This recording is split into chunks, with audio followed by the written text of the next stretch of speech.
The market buzzed with life, colors flashing under the hot Lagos sun.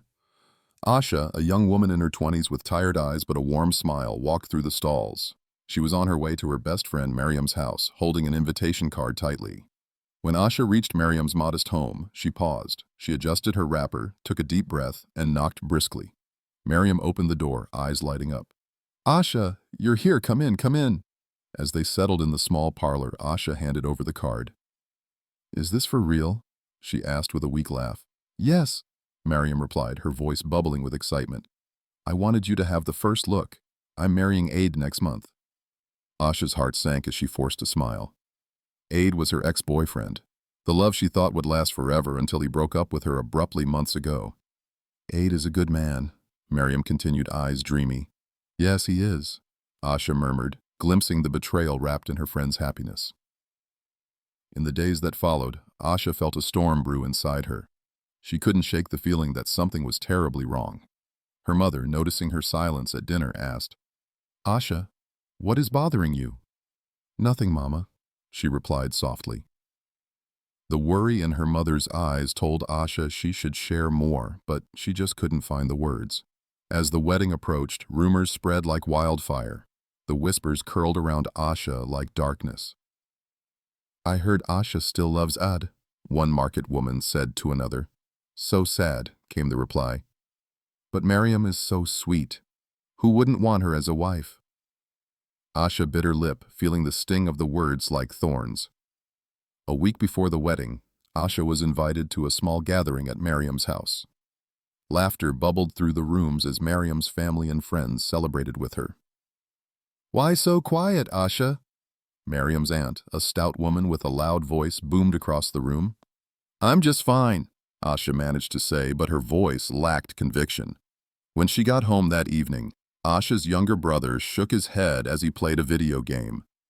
"You looked like you were going to cry in front of everyone today. It's embarrassing," he said bluntly. "Mind your business," Asha snapped back, but his words stung. She no longer knew how to hide the burden she carried. The night before the wedding, Asha sat alone in her room. Her heart ached with every heartbeat. She had lost not just Ade, but now Miriam too, in a way. As tears slipped down her cheeks, a surge of anger replaced her sadness. "How could they do this to me?" she whispered to herself. The next morning, Asha gathered her strength and dressed for the wedding. Her mother knocked softly and entered the room. "You don't have to go if it's too hard," she offered gently. But Asha shook her head. "No, Mama, I need to be there." The wedding venue was a sea of bright clothes and joy. Asha arrived late, avoiding the excited crowd. She sat at the back, watching as Aid and Miriam took their vows. Her heart twisted with every promise they made, echoes of dreams she once held. As the ceremony ended and the celebrations began, Asha remained seated. She watched Aid smile widely at Miriam, their shared laughter ringing empty in her ears. "Asha, so glad you could make it," Miriam called, pulling her into a hug. Asha's smile was like glass, fragile and ready to shatter. When the music swelled, guests were invited to make toasts. Asha stood slowly, her heart pounding like a drum. Clinking her glass softly, she drew the room's attention. "I wish you both all the happiness," she started, voice steady despite her shaking hands. "May your love be as strong as the trust you've both broken." The room fell silent, eyes widening in shock. Murmurs rippled through the crowd. Asha felt a strange calm, her truth finally spoken aloud. Before anyone could respond, she raised her glass, locked eyes with Aid, and whispered, "To new beginnings." As she walked away, heads turned and whispers grew louder. Outside, she felt the cool air fill her lungs with new resolve. Her heart, though scarred, beat with a freedom she hadn't felt in a long time. Asha was ready to start her own journey, one unburdened by the past. And as she looked back at the glittering venue, a small smile played on her lips. What she would do next would change everything. She just wasn't sure if she would forgive or forget. Asha lingered under the moonlight, shadows casting faint illusions on the ground. She couldn't shake the sensation that her confrontation earlier had only made things worse. Miriam's laughter, Ade's seemingly genuine smile. How could they betray her so easily? As she paced, she noticed Aid approaching from a distance, his silhouette marked by the venue's dim lights. "Asha," he called softly, hesitation woven into each syllable. Asha folded her arms, a small barrier between them. "Talk?" About what, Aid? About how you left me without an explanation? Or how you're marrying my best friend? Aid exhaled, frustration etched on his face. It wasn't easy for me either. I loved you, Asha, but things changed. Asha's heart twisted again, old wounds reopening. She took a step back, creating distance. And what about Mariam? Does she know you're here? She told me to come to you, Aid admitted. She saw the pain in your eyes, Asha. She knows you deserve answers. Asha couldn't hide her surprise.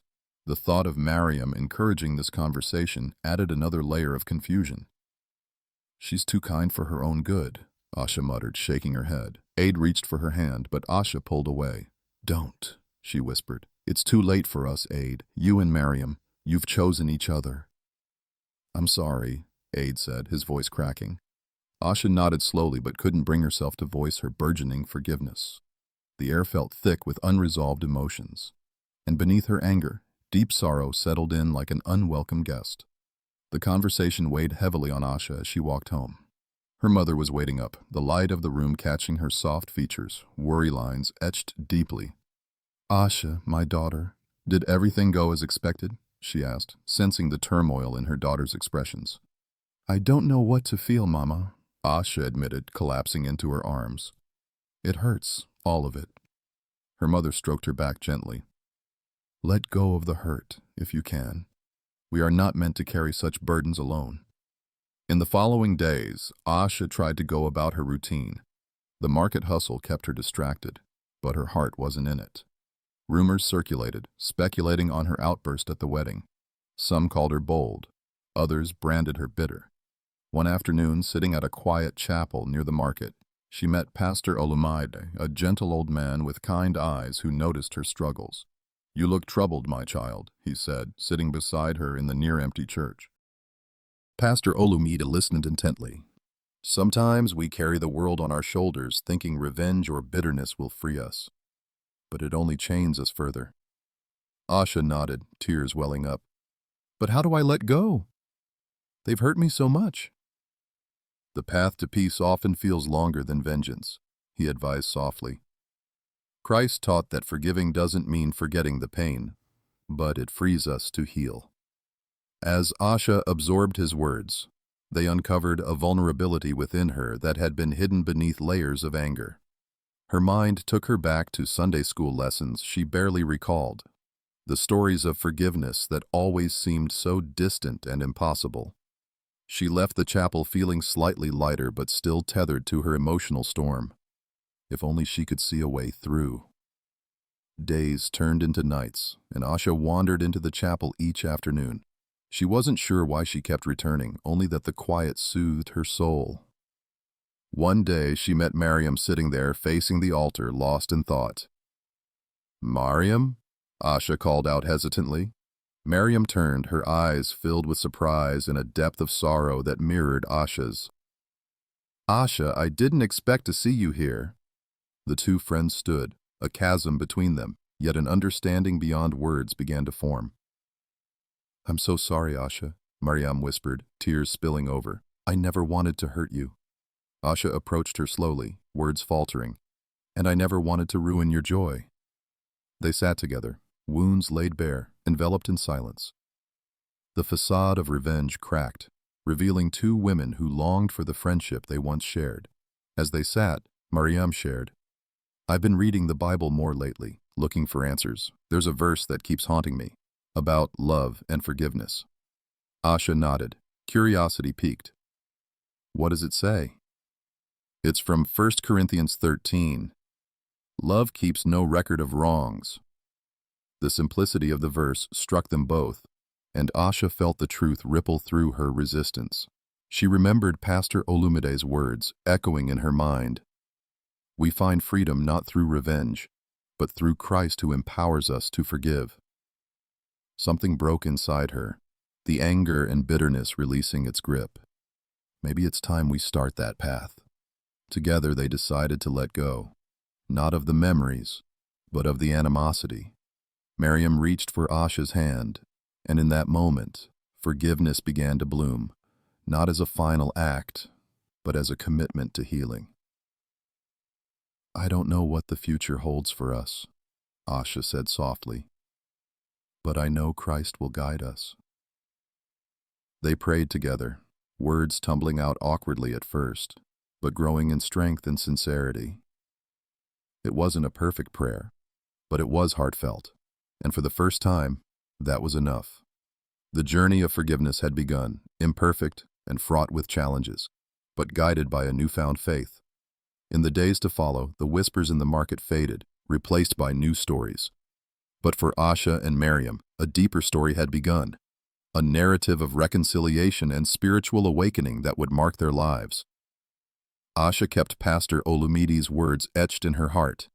Revenge seemed like justice, but it's Christ who offers true peace. And though scars remained, they no longer spoke of betrayal. Instead, they whispered of a grace that could turn even the deepest wounds into testimony. As Asha left the chapel once more, she paused, a quiet smile on her lips. A new beginning awaited, shaped not by vengeance, but by faith.